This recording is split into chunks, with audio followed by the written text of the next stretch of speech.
I'm joined today by Dr. John Sullivan, a sports scientist and clinical sports psychologist with over 20 years of clinical and scholarly experience. He currently holds appointments within the NFL, the English Premier League, the NCAA, and the elite military and law enforcement in the U.S. Dr. Sullivan is also a visiting scholar and sports scientist at the Queensland Academy of Sport and the Queensland University of Technology in Brisbane, Australia. He has established expertise as national and international practitioner researcher who conducts central nervous system measurement assessment, performance optimization, and concussion assessment rehabilitation. He is a frequent contributor writing on sports science and sports medicine, and his latest efforts have focused on a series of books which distills the latest performance psychology, cognitive science, and neuroscience related to optimal brain performance and health, entitled The Brain Always Wins. John, thanks for taking the time out today, and welcome to the show. Thank you so much. It's a pleasure to be here. Well, listen, you've got such an extensive background. Can you start by telling the listeners how you got into sport performance and the clinical sports psychology side of things? Sure. I actually was an NCAA Division I athlete, and so as I started that journey, academic and athletic journey, it always occurred to me that obviously the physical part of the sport does matter in every sport. In endurance sport, I was an endurance athlete, track and field and cross country, and also competed professionally in cycling. That repetition for cardiac, thoracic output, VO2 max, those types of things do matter. There's no doubt. But it always occurred to me there seemed to be more to the story. And that led me to looking and researching and trying to answer that question. Okay, what else is out there? And how can I improve performance? And I was lucky enough in my undergrad to have someone who was a clinical psychologist who had a proper proficiency in sport. And he was smart enough to teach me that, great, this is great, but there's so much more in the area of psychology and then also the other biological sciences. So that really kind of drew me in, wanting to advance my own performance. And then the research and the excitement about that drew me in more. Definitely. I mean, it's incredible how obviously it's been building for a while, but today, everything around brain and cognitive performance is such a huge area. And of course, you kick your book off with a great quote, which I'll read here, that there are 100 billion neurons in the adult human brain, and each neuron makes something like 1,000 to 10,000 contacts with other neurons in the brain. Based on this, people have calculated the number of permutations and combinations of brain activity exceeds the number of elementary particles in the universe. Now, that's a pretty mind-boggling stat. Can you speak to the evolution of the human brain and how it really acts as a governor in everything that we do? Yeah, very much so. And one of the things is if you actually take some, from a microscopic level, looking at neurons of the brain, and you compare it to a picture of the universe, they look a lot alike. And it's quite a fascinating thing to see side by side. But it's to the point of that quote, and it also highlights something I think we ignore in health and performance is human variation. So when you think about all those connections and the variation in those connections, and we tend to do health and performance as one size fits all, it's a bad formula. And if we attend to that human variation, we're actually protecting talent and developing it much better. Yeah, and I mean, I've heard you speak to that in terms of, and it's something that, even at Canada Basketball, this idea of building just healthy people so we can build healthy athletes versus, classically a lot of times, the research is driven just towards sport performance in sort of 4-week, 8-week, 12-week settings. Can you speak to that a little bit? Yeah, I think one of the things you're talking about there, and correct me if I'm wrong, because I see this as a conversation, and I want to be tracking with you, is that we often have thought about the advancement of things in periodization of micro and macro cycles. Now, that's okay, but it doesn't account for the differences between each individual. And said another way, when any of us look at whatever our background is and look at stage models of development, don't account for people don't move through the stages at the same developmental timelines, either through growth, adaptation, resiliency. And so when we apply these linear models, they don't fit because we are not linear beings.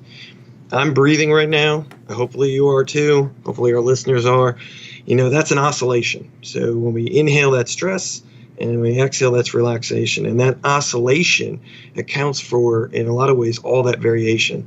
So linear modeling has really been, it doesn't protect talent, and it certainly adds to a lot of the numbers we see with overtraining, and also it leads to a philosophy of over-specialization in some ways.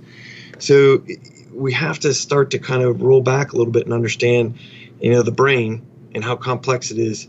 That alone teaches us the variation we need to coach to, teach to, educate to. Absolutely. I mean, I think, overtraining is obviously something that we see so much today in college athletes with longer training days and schoolwork, and, professional athletes as they get into the end of long seasons, and even, your desk worker who's kind of burning the candle at both ends. Can you talk about how that impacts the brain and symptoms and various strategies we can use to overcome that? I love what you said right there. It's really, and I love that you said symptoms, because that's a good place to start, actually. And this is why I'm starting there. Often we are taught, even in a health basis, but also from a Western standpoint, that central nervous system signaling, whether it be headaches, nausea, and gut responses, a sour stomach, general feelings of fatigue, mood changes, is these are things to ignore and only to pay attention to when they're so far along that we're now in a state, because everything's on a spectrum, we're in a state of a disease or disorder. When actually they're signaling from the central nervous system about to return to resiliency, because the brain is the most complex system in the known universe, but it's the most complex survival system. And so it sparks off information through all the other systems, all 11 other systems that it utilizes and manages to teach us how to get back to resiliency. But we learn to ignore them. And so when we think about just general mood, general fatigue states, our content of thought, and the mind and brain are two different things. Thought is an outgrowth of the mind, of the brain, and it's actually a tool. There's still a lot we don't know, but that's generally what we're seeing. It has to do with survival, connection to other people, and then a redundancy in the system of learning and then application of learning. But when we look at symptoms, they're actually a sign how to go back to resiliency. Hydration's a sign. Being tired and under-rested is a sign. Negative thinking is a sign. But we're not taught to use those and move back to resiliency.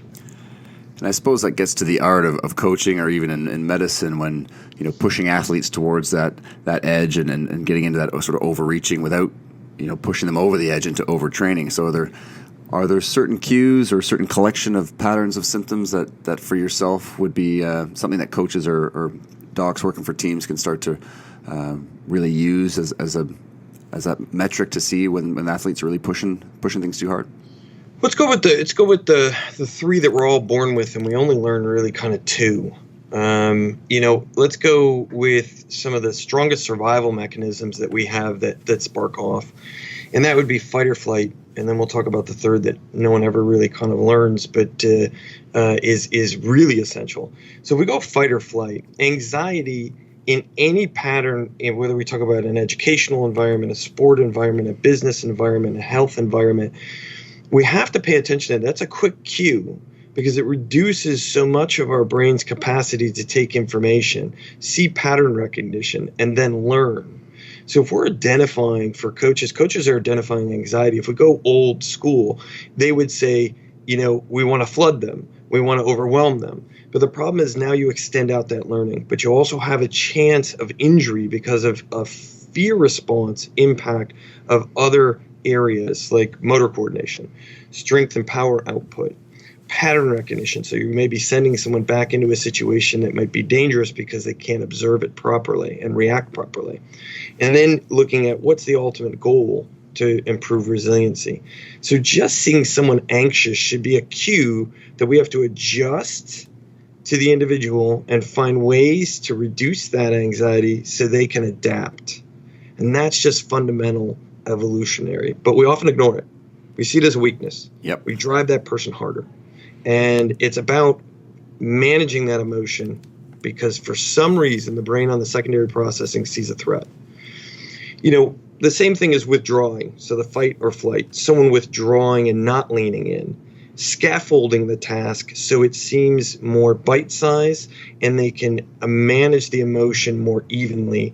Thus, they will advance their learning quicker and establish a much better encoding in the memory process of being able to see the pattern and then do it again repeatedly. And then the last one no one ever talks about, but it's evolutionary in our autonomic nervous system, which is shutdown, which is gut responses, vomiting, nausea, sour stomach. In my work in concussion, often people are still pushing through that point. And that's not a sign of a good workout. It's not a good sign in a concussion. It's not a good sign in any kind of moving towards resiliency. When we throw up, it's the last bastion of one of the earliest defenses we have when we're born. We're in the first 6 months of birth, we don't have fight or flight. We have shutdown, which is in the deepest part of the amphibian brain. That's why with sudden infant death syndrome, it's not about positioning. Now, yes, that's what we teach the public. You put the baby on its back. But it's because if the baby sleeps on its stomach, it doesn't have fight or flight, so it starts to suffocate. It can't flip over. We never lose that shutdown, which is gut related. And so anytime we see athletes that are starting to have gut reactions, you've overdosed. Gotcha. You've overdosed. And then we have to look at recovery curves that are going to be longer for that individual. And when you speak to the that fight or flight response and even the gut connection, can you speak to the importance of the vagus nerve and how important that is in terms of recovery, resiliency, this whole piece, whether it's what we eat or sleep, etc. Yeah, it's something when I use this example from my work with the elite military, but I think it's one everyone can relate to. If we think about when we see military or tactical performers, what do we protect most? They have a helmet on. Now, again, it has its limitations. It does. But you also protect the core of the body. Reasonable. Internal organs. But really what you're protecting is the central nervous system, which is the brain, the optic nerve and retina, and the spinal cord. And then what connects that to the rest of the body is the vagus nerve, the longest 10th cranial nerve in our body. And so it affects the brain, the heart, and the stomach. So it's constantly giving information every millisecond through that. So gut reactions. So when we talk about gut instincts, that's vagus nerve response through the gut moving with blood and then working with neurotransmitters. So the vagus nerve is critical to emotional responses, heart synchronizing with the brain, which has to do with energy output, as well as bringing glucose and bringing in vitamins and minerals and neurotransmitters. And then with the gut, having a proper gut biome so the neurotransmitters function properly and then get to the brain. Brain doesn't store very many neurotransmitters. So the vagus nerve really is effective in making sure the center of our body, which we protect with gear, is very much sampling proper information. If that starts to drop or go off, then we're going to have an outcome of inabilities, whether it be through vision, movement, whether it be, an understanding of pattern in front of us, properly socially engaging and seeing people's face properly. So we're going to engage with minimal encouragers or proper social connections or teamwork. So the vagus nerve, what we're learning about it is incredibly powerful for our health and well-being. And that's why some of the things we've learned in our life have an effect, is because they impact the vagus nerve, like sleep, like hydration, like emotional management. It affects the vagus nerve. Yeah, and it's, as a track and field and endurance athlete yourself, that sport in general, the consumption of simple sugars, obviously, in terms of performance, has to be really high to achieve that level. And athletes kind of start to finish, especially college athletes, even with processed foods, kind of just being able to grab and get in whatever they can. And, of course, that has a huge impact on the microbiota, that gut balance. And therefore, so can you speak to a little bit about, how the food impacts that and how that can then impact, cognitive function, decision-making, things like that?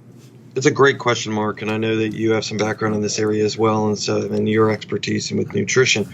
But it is fascinating what we've learned over just the last decade, but really maybe even the last 6 years, how fast it's moved, and understanding that although we've called the stomach the second brain, it really doesn't capture it enough how powerful the gut biome is in our everyday health.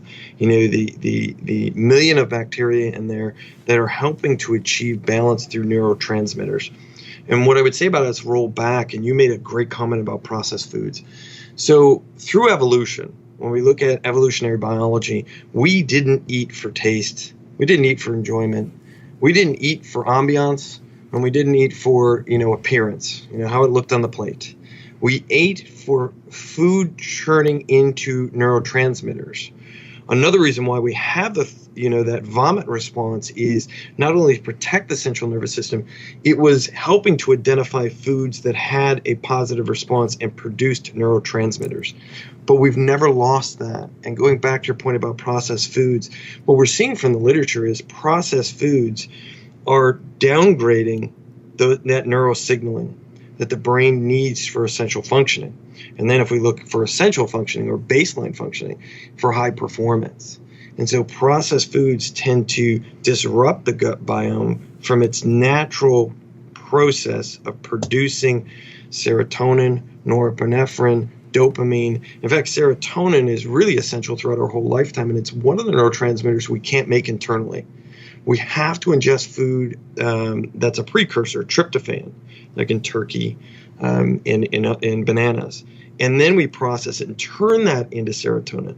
So nutrition is, when you look at basic brain health, if you are not fundamentally managing nutrition to produce neurotransmitters, you are at a lower deficit to be able to perform no matter what you do. So the gut biome has really opened our eyes to all the factors we can have that are bioavailable for brain health. And when I speak of brain health, I'm also speaking about mental health. I don't like the term. I understand the history of it, but it doesn't serve us any longer because it doesn't describe anything scientifically. Gotcha. We still don't know what mental capacities are. We know what the brain is. We don't know everything, but we know quite a bit about it. And the brain is the organ where mental capacities come out of.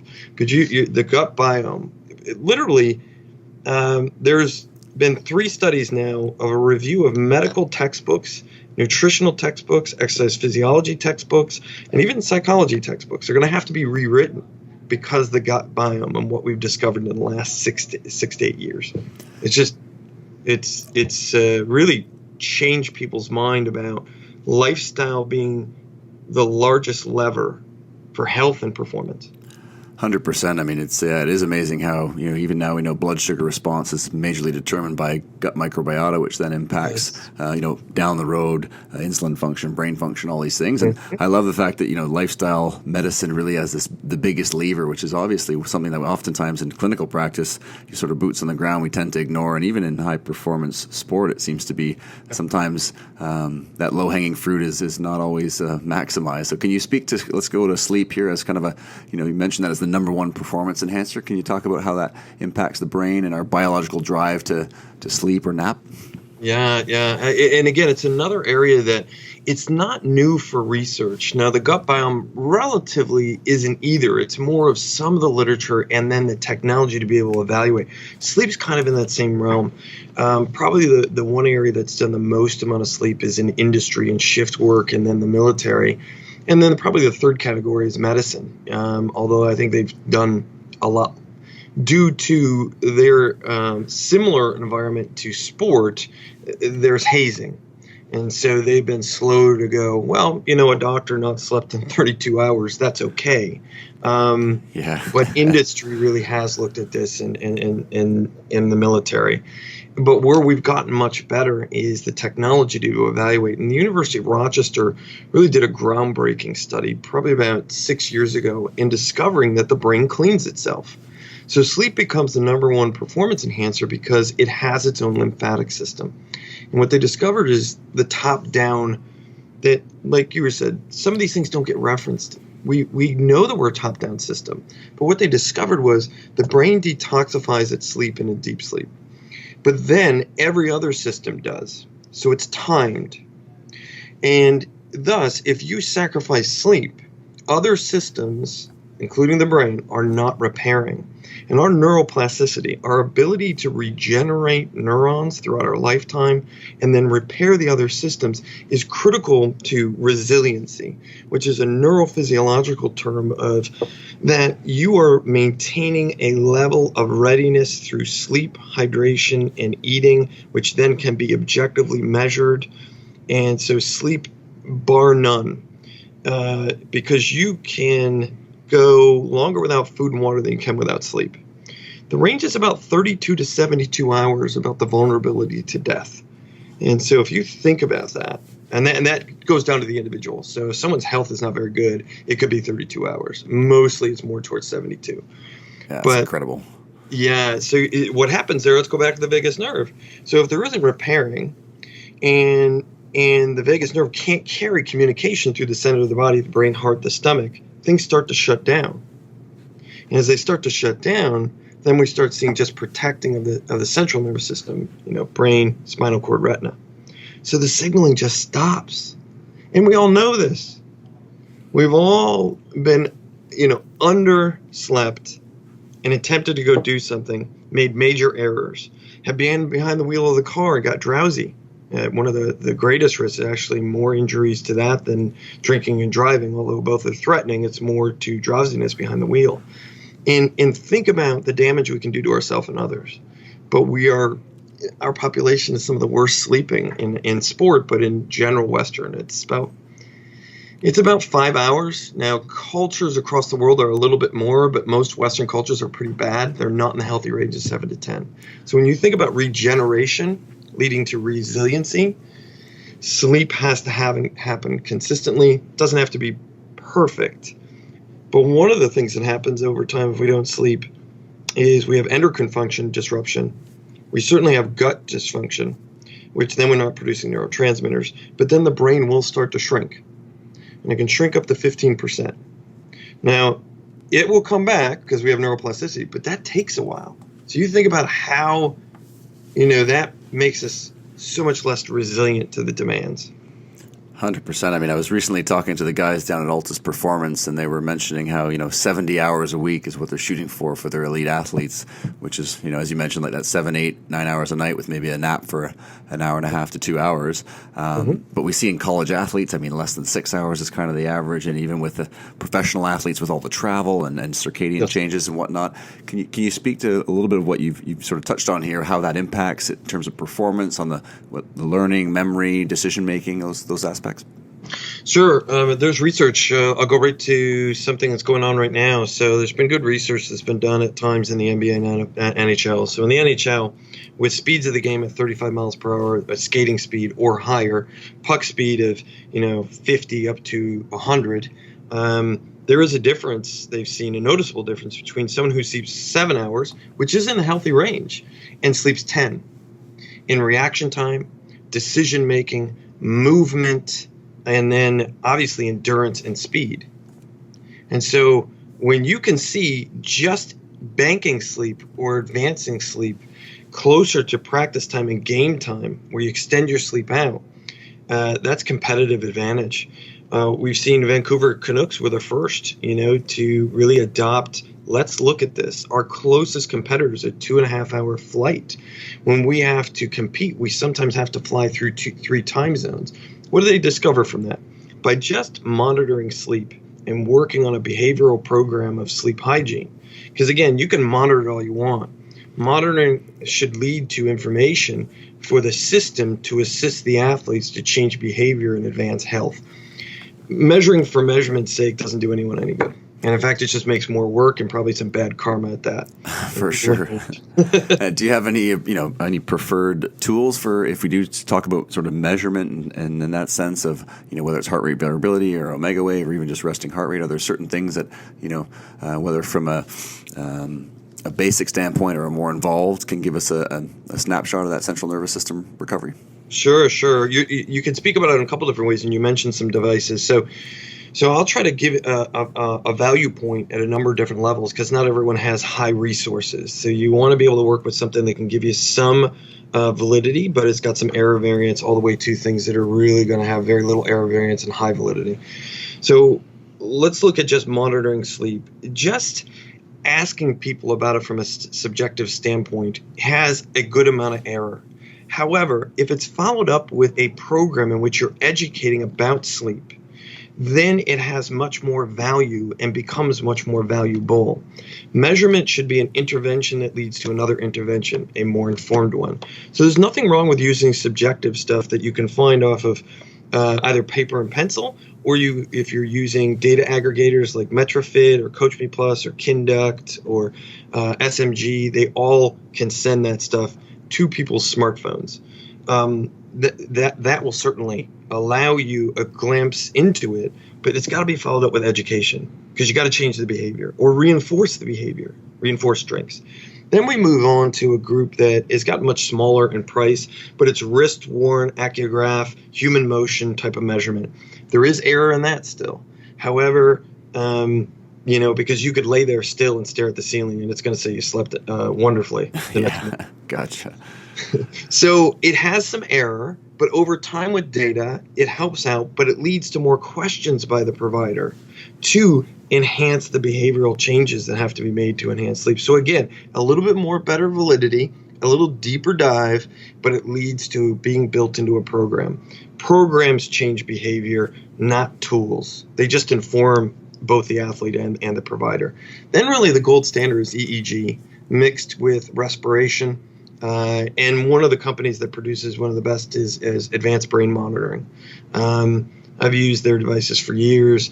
It's a small device, but it's pretty close to actually, and I would say it is. It's the same as going into a hospital and doing a sleep study. I think if you're getting heart rate, respiration, HRV, and EEG, there you go. It may not be as many channels, but you're getting them in their normal sleeping environment. That adds to the accuracy. But again, that tool's great, very valid. However, it's not embedded in a program where you're working directly with someone. It's not a fruitful tool. But measuring, what gets measured gets managed, understood, and then optimized. And so you can do it at different levels, but it has to be a thoughtful process. Absolutely. Fantastic. And, just a question in terms of some real raw questions we tend to ask even, athletes in general focus, just that idea of when they first wake up in the morning, how do they feel? Do they wake up with their alarm? Could they sleep an extra hour or two? Does that provide any sort of general insights or rough insights? It does. What you're touching on is subjective information does have a downside, but it does have an upside too, especially if you're doing subjective and objective, which we all should be trying to do, because we have to connect with people.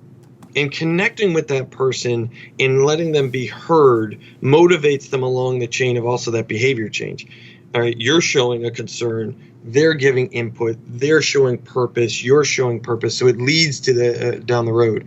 Where we have to be understood where subjective information is raw data and has error, and sleep from a subjective standpoint, asking about it, is a best guess. It's a third of our life we don't have access to without objective information. But by asking some of those, you're getting to emotion. And emotion is the best predictor of the status, from a subjective standpoint, of the status of the CNS. Our brain, is it feeling ready, resilient, and, feeling less fatigued? So those are fine questions.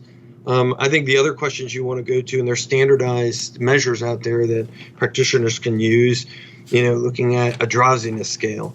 Very simple scale, but it goes to some of the heart of your questions there. Is drowsiness is a good measure of fatigue.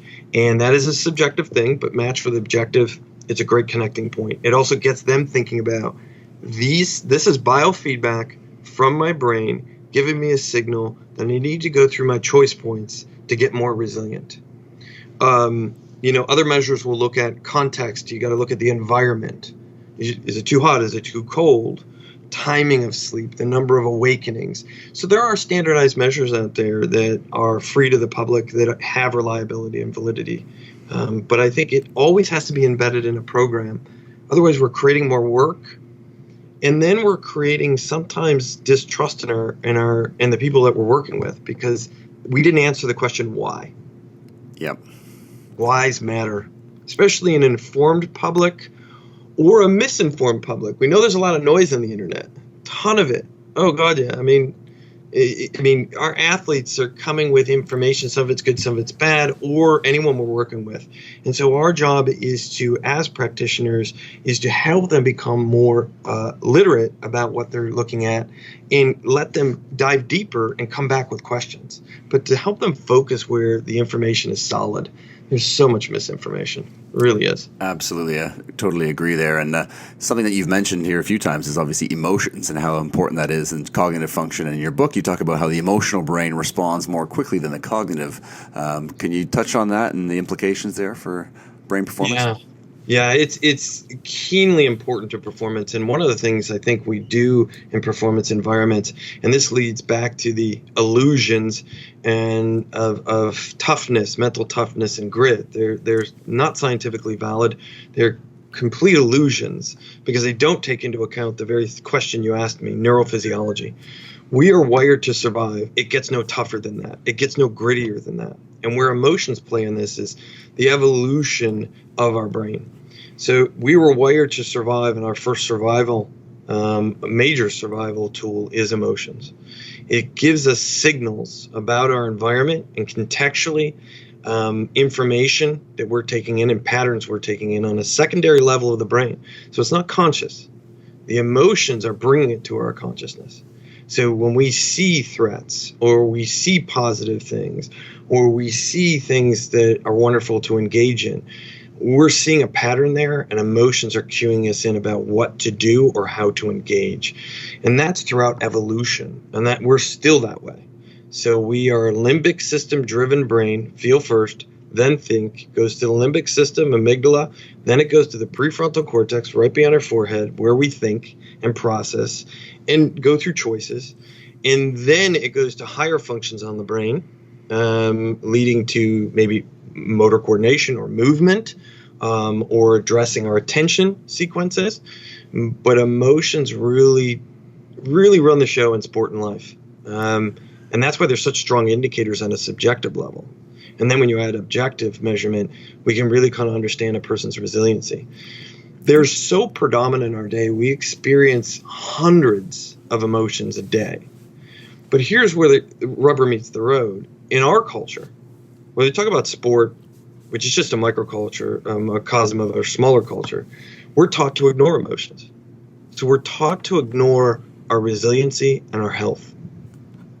And mental toughness and grit pervades that theory. It stands in the face of that performance is some amorphous thing that doesn't touch health, and you just need to be a little bit tougher and grittier. Could we get more vague? There's no science. For sure. And in terms of that idea of emotional intelligence, I mean, you speak of some of the characteristics of a person that has high levels of emotional intelligence, and obviously how that would translate to performance. Can you touch on that? Sure. You're touching on emotional intelligence has been around for a while, but what's grown with it, and I think what is often missed when people go take courses on emotional intelligence, I'm not against them, but they're not taking it now to what we know about the neurobiology. But it is really, really important for any of our athletes or anyone to know how to identify their emotions. Because if you can identify emotions, then you can manage them or utilize them to your advantage. Then you can actually connect with people better, and then we have better leadership and better teamwork. But if you can't identify emotions and then you blunt them, what we actually see are internal organ issues, scarring of cardiac tissue, damage to the gut biota, misfiring of motor coordination where injuries happen. A lot of injuries are related to processing information, emotionally reacting to it, suppressing it, and then we move just slightly wrong, and now we have a failure in the orthopedic system. Many of them are that way. Some of them are just failures because it's just an overload, but often they're emotionally related. And then we see it changes lifestyle issues. So we notice that emotional health is driven to internal organ health, but also overall brain health. It stimulates emotions, also stimulate, going back to a question you had earlier, what we're attracted to nutritionally. So we could be taking in things that are not healthy because we're not managing emotions, because we're dropping cortisol into our system, a stress hormone, and we're not buffering it. And it's building up. And so we're reacting to that as opposed to managing it. So it has so many powerful sequencing, feedback loops. But when we're taught to ignore them, our health degrades and our ability to perform degrades in whatever environment. 100%. And I mean, obviously stress being such a big component of that, whether it's the stress induced by training with the elite athletes or even just, I think about 75% of doctors' visits now, there's some sort of stress-related impact there. And of course, its impact on, frontal lobe activity and prefrontal cortex. Can you speak to that? I know that there's a heavy concentration of dopamine receptors in that frontal lobe and how that impacts the function and development. Yeah, I'd love to touch on that. What you're touching on, too, is stress. And I think in some situations that terminology is correct. But in most situations, it's not. And from a neurobiology standpoint, it's not stress, it's trauma. Gotcha. Anytime you overload a system, it's trauma. because we're wired to survive. It's interpreted that way. And when we get these negative emotional responses and then these feedback loops with biological consequences, endocrine consequences, cortisol, dropping of testosterone, dropping of estrogen, then we're moving towards trauma. And when we imprint trauma takes a required effort to recover from. And I'll go with kind of what you're talking about with dopamine, and I'll give something to everyone that we all are doing right now or have access to. So, and 60 Minutes just did a piece on this, but I talk about it in the book, The Brain Always Wins, and I talk about it extensively with my performers. Our smartphones are designed for addiction. They're designed for a stress response. They're designed for cortisol response. They're designed for dopamine to fire in the same way cocaine does and sugar. So when you look at that constant stress that turns into trauma, and I'll explain why I use that term related to a phone. If I stand in front of a group of people and I ask them just to raise their hand to the answer to this question, how many people would get anxious if you were not near your phone right now? And when it's a group, I could say a group of 50, a group of 100, the majority of people have their hand up. So that's a trauma reaction. That's acute stress. And so dopamine is going to fire when they're connected to it, and when they're not connected to it, dopamine is not going to fire, but what's going to respond is an acute fight or flight response through the amygdala, cortisol, certainly dropping into the bloodstream. And if we think about that load, now often load is talked about in sport and life, but it's referred to only in the practice environments. In the book, we talk about it's actually a total load. So when I'm working with teams, working in the military, when we're looking at things, we're looking at total load. Their life affects their sport affects their life, or you can go the other way with life performers. So life affects their occupation affects their life. So we're constantly being inundated with things where we're constantly getting more and more stress cycles in a linear fashion, leading to trauma. And then dopamine is firing so much that we're also going to get adrenal fatigue. We're up and effort. So we're going up and down, up and down, up and down, but we're also not getting micro doses of rest in there. So what does it lead to? An addiction of linear stress. We get addicted to stress, but we get weaker from it without rest. That is a fantastic point. And I mean, in your book, you've got a great quote from Bruce Lee there. It's not the daily increase, but the daily decrease. Hack away at the unessential. And, for me, one of the areas that you mentioned in your book, which is checking your emails first thing in the morning or before bed. I mean, that, especially the first thing in the morning, is one that's been difficult to really hack away because it's so deeply ingrained. Can you share a few other areas that people can help to kind of reduce that, whether it's habits or lifestyle changes? Oh, absolutely. And you're right about the email. One other reason why the email is addictive is it does get connected to emotion. But we have to think about our smartphones are not the only thing using high definition screens. So our high definition screens on our tablets and laptops are actually producing some of that response as well. And so we have to start, and I have no problem with technology. I want to be clear to your listeners. I work with technology. Sure. I love technology. I think of it like the Industrial Revolution. We're just going through a technology revolution. But if we're not mindful, we don't have these conversations like you and I are having, Mark. We don't think about how we use them as tools, because the industry is not thinking about two things: how they integrate to the brain and its health, and many of them are purposely designing them to be addictive. So we have to be thoughtful about how we use it as a tool. So that right there, I would say to people, start being mindful how you use it.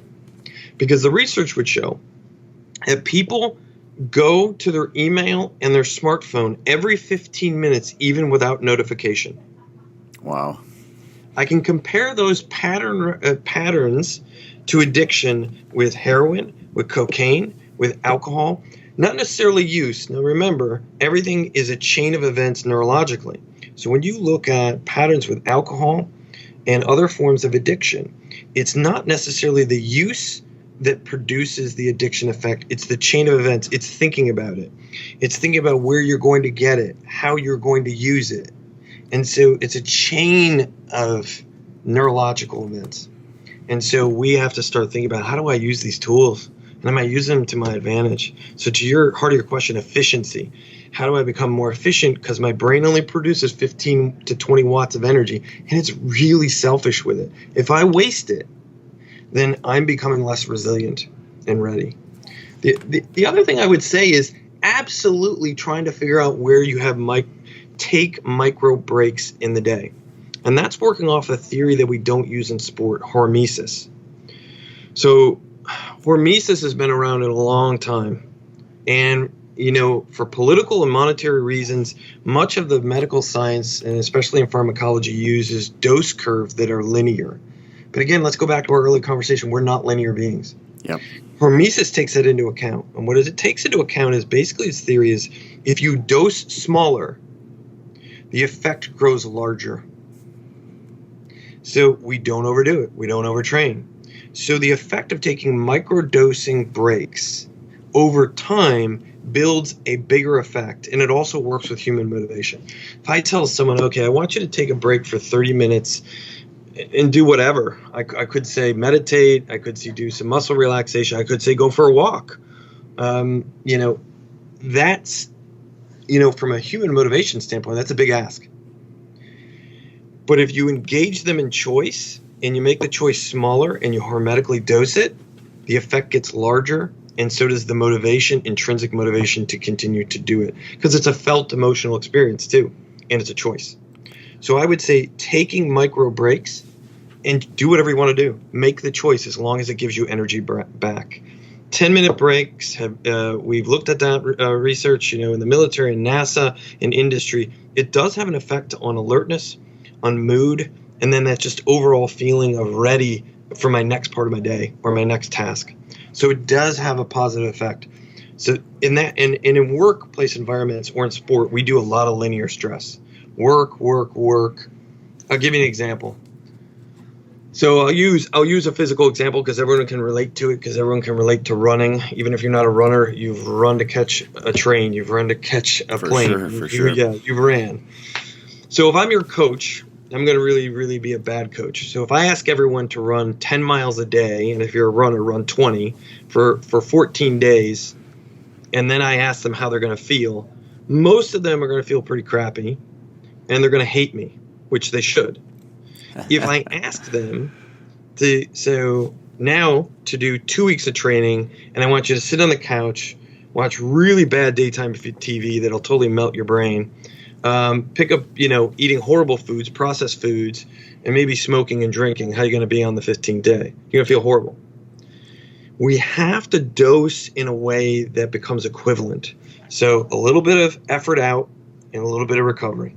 So that's a sine curve, right? That's just kind of like, stress, and then a downward spiral to recovery that pulls us back up to do some work and back and forth.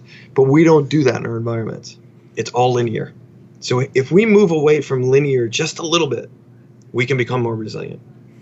That's a great point, and I recently had Dr. Martin Kabbalah on, who's a HIIT training expert down here at McMaster University, and it was amazing. Mm-hmm. Yeah. His lab showing that 3 minutes of interval training was just as good as the standard recommendation of 150 minutes in a week. So of physical activity. So it is, like you mentioned, that's just a crucial aspect. And circling back to the stress there, studies around that sort of duality between nature and technology. I'm always amazed at the studies that show if you just get outside in nature, walk around, even if it's a park in a city, you still get a dramatic decrease in a lot of the stress hormones, which is pretty remarkable.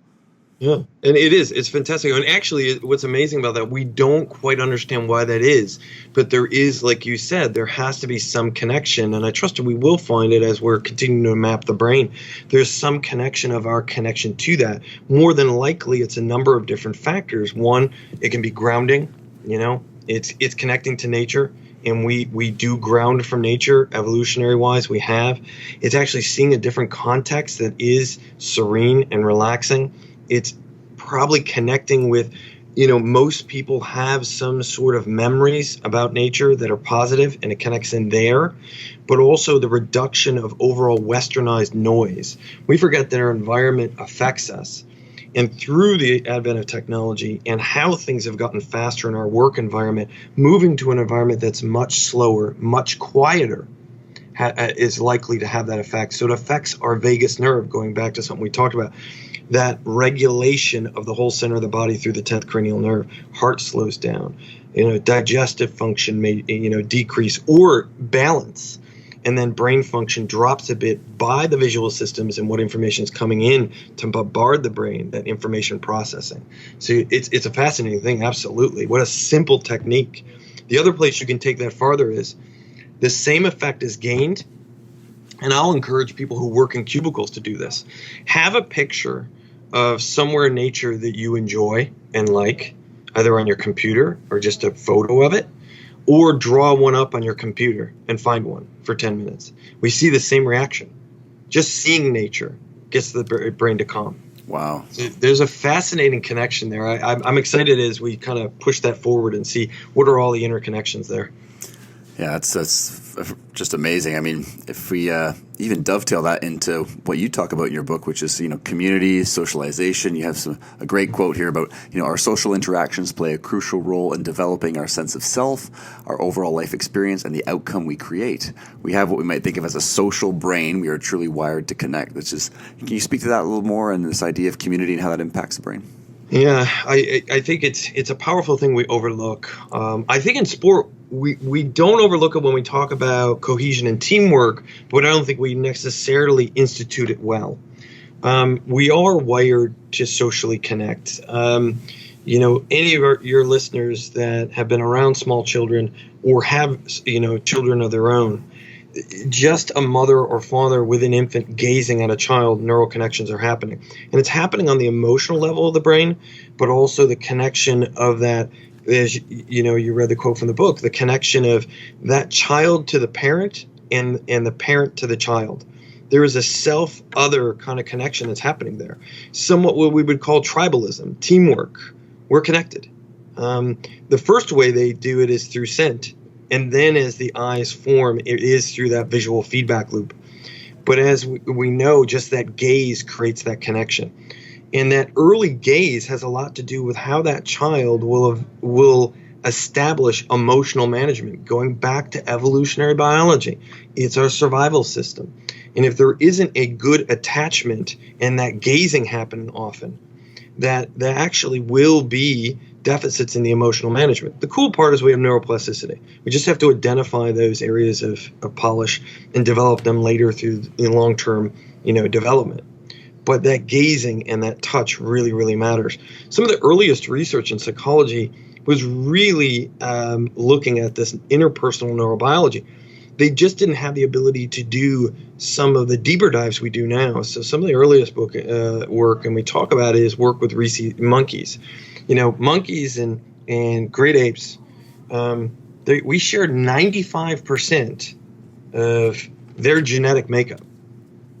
And we've assumed for a long time that we are much more advanced than them. And actually, that's untrue in a lot of ways. Our brains are very, very similar. And when they looked at rhesus monkeys and they put them into situations where they could receive comfort, tactile stimulation comfort, which is critical in those early developmental times as an infant, that they would get depressed. They would show behaviors of depression. Now, we know what that is now. That's an anaphylactic depression. And there is a biological gut-brain interaction. And then they put monkeys into situations where they could seek comfort, hold something comfortable. And what happened was they would emotionally regulate. So we never lose that ability. So when we think about social interpersonal neurobiology and from an athletic standpoint, teamwork, if we're not creating an environment that's engaging, intrinsic, and managing emotions, what we're doing is creating chaos in which people are going to adapt to it in very different ways, none of which or all of which are going to be adaptive. Some will, some won't. So when we think about creating teamwork, we have to create one in which it's socially connecting on the emotional level. But then it goes back to what we talked about. Often sport ignores emotion through these fake Hollywood ethos of toughness and grit. And so when you disregard that, it's harder to make teams. I suppose that's the $1 million question, isn't it? I mean, certain teams, whether it's the San Antonio Spurs, the New England Patriots, are teams that seem to have this idea of team and everyone being on the same page. What are some of the qualities there, and how can other teams develop that? If it's, you can often see teams that have a lot of talent, but again, just don't seem to be playing on the same page, don't seem to be playing for each other. Are there qualities there that can be developed, or is it just the right mix of people? You touch on a number of things that you have to think about. So I really like the degree of your question. It's layers, and it's a thoughtful process for sure. So first, if we go to pro sport, but even we go to college sport, which for my intents and purposes, it's the largest pro league in the world. It is. Whatever the NCAA says about amateurism, for sure, it's not true. It's about, one is selection, right? You do have to select people that match your culture. All right, so selection and really using, psychology and neuroscience and other metrics to understand the profile of the person you're looking for. Now, they're not going to tell you everything. And anyone that tells you, I have a measure or I have a neuroscience kind of device that's going to tell you everything about everyone and they're going to be a fit, you need to walk the other way. What they do is allow you a little bit of a deeper dive and inform. It gives you more information. But then that goes back to culture. Now, we know what culture is. We've had it defined for many, many years through sociology and social psychology. But the term high-performance culture, and I'm working on a paper related to this, from an empirical standpoint, that research doesn't exist. From an empirical, quantitative standpoint, it doesn't exist.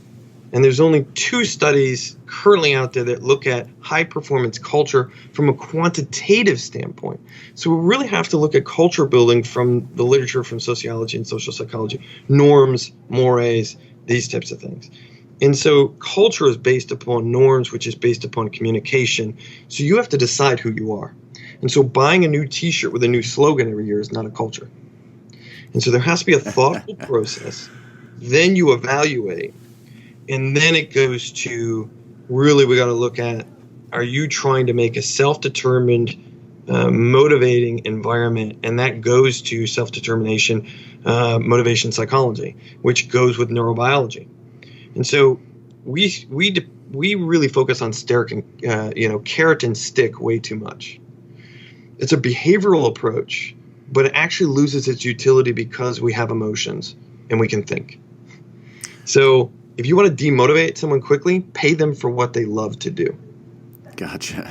But if you really want to motivate them, then you need to connect interpersonally neurobiology, give them a say in the environment, autonomy, control, make them a part of the process, and especially at the college levels and pro levels. Think about the human intelligence they have and game intelligence. And often coaches want to dictate to them rather than see them as resources and ask more questions and ask for more input. So autonomy and control is a wiring in neurobiology about safety, right? If you tell a group of kids don't play on that rock, those rocks, you've pretty much invited them to do so. Absolutely. Just like don't hit it in the water, right, for the golfer? Yeah, exactly. So we're wired to need a level of control, and there are different degrees due to human variation, but we need to give autonomy and control as a part of the culture. Then we certainly want to engage with them on that level. We don't want to just give it words. So we want an action about holding up the cultural standards, and then we want to replay back to them the competence. So winning is only one way that a culture is becoming competent, but there are multiple ways of individually teaching someone about their competence and reinforcing it. And this goes back to, where behaviorism was right, and we've always known it, but we continue to do it. So Skinner realized that punishment was not effective. Reinforcement was, and negative reinforcement, removing something. And so when you add that to the neuroscience of what we know now and the neurobiology of motivation, that we need to be using much more positive reinforcement with corrective education. Screaming is not education. I joke with people. When I'm doing coaching seminars. So what was your hardest course in your academic work in college? If your professor stand in front of you and screamed at you, would it have made it any easier? Doesn't. Exactly. Fear response. And so culture is built upon communication, norms and mores, and then really human motivation, and then factors of maintaining health. Because if you don't work towards maintaining the health of your environment, whether it's the performers themselves or the leaders, which are always left out, coaches, executives, their health is a parallel process to their performers, tends to be pretty poor, then you're building things on sand. But more research in this area needs to be done, because people throw the term high performance culture around, or high performance environment, and it has no empirical studies currently. So we have to go with what's kind of out there with health, human motivation, neuroscience, and then communication. Fantastic, John. That's very, very well said. And I definitely want to respect your time here as we wrap things up. So if we can shift gears a little bit and just Sure. maybe tell listeners a little about your morning routine. What does that look like? Are you a coffee drinker? What is your morning routine like? You brought up one of my weaknesses. So as I like to say, my EPO is caffeine. There you go. Hey, we love to talk coffee here, so that's fantastic to hear. Do you really? Oh, yeah. And while I was up in Toronto just a number of days ago, I was escorted to a very good coffee shop downtown. Don't ask me to repeat where it was, because I can't remember. I just know the coffee was good. So I do, but over the years I've had to really watch that level, because as we know, those individual differences, and I certainly don't want to overshoot. And that's something probably you and I both work on with our athletes, right? For sure. Is when you use and how much you use. But my morning routine really is exercise first. I don't want to touch anything engaging in the sense of my professional work unless I've exercised first, because of if it's enhancing of my neurotropic factor, the health on the brain, but also creativity. I was a competitive athlete, but now I find it so helpful, obviously for my health, but my creativity, that stream of consciousness, whether, I'm doing some cycling, or I'm doing some running, or I'm doing some weightlifting or yoga. It's a stream of consciousness. Stuff is percolating in the background. And I often get some of my best ideas during that time. So it's purposeful for two reasons. And so it's always exercise, then it's hydration, then it's eating, and then it's getting to work. And I usually try to do a bit of writing before I even dive into email. And because I've kind of stoked up that creativity, where email, it requires some creativity, but we know emails pile up, so we kind of try to keep them short and direct and clear and concise. So I think the exercise helps the focus on that, but I like to use the creativity first thing in the morning. I really like that, and that's definitely something I'm trying to get more of. I struggle with that email first, so I'm gonna try to take your lead on that and run with it. So, but John, your book, The Brain Always Wins, phenomenal insight, so many great actionable tips for readers on the nutrition, lifestyle, movement side of things. Where can people pick up the book? Where can people keep in touch with all the great work you're doing?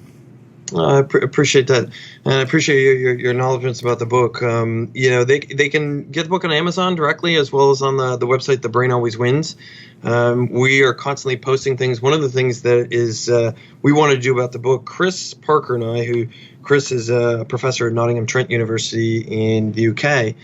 We are not gurus. We are standing on the shoulders of others, and so at each end of each chapter, there are additional readings, but we also post additional readings on the website for each chapter, infographics, podcasts that we've listened to and approved, videos from YouTube that we've seen and approved, and then additional research. So you can come at this at every level. We wrote the book because we generally don't learn much about the brain, but it is the center for our health and performance. And we really wanted to bridge that gap, and it really came out of conversation of a lot of my work with, elite sport, elite military, but also concussion. And I'm amazed about sitting with a child and their parents are there, and I sit in too, because why haven't we learned this stuff? I think it's important that we do. We wanted to create that foundation. But the other reason why we wrote the book too was my work with the elite military, and I come from a military family. Much of what we know about the brain is due to an ultimate sacrifice, due to battlefield, care, due to head injuries. And then the lasting, unfortunately, wounds of war are often the ones that aren't seen on the brain level or are seen through traumatic brain injury. So in Canada, the US, UK, Australia, New Zealand, we are donating portions of the book sales 2 veteran groups that focus on brain health and focus on the health of veterans. And so really it was a mission to write the book about filling that gap, but also supporting the people that give service to us that often don't get service themselves. That's phenomenal. So that's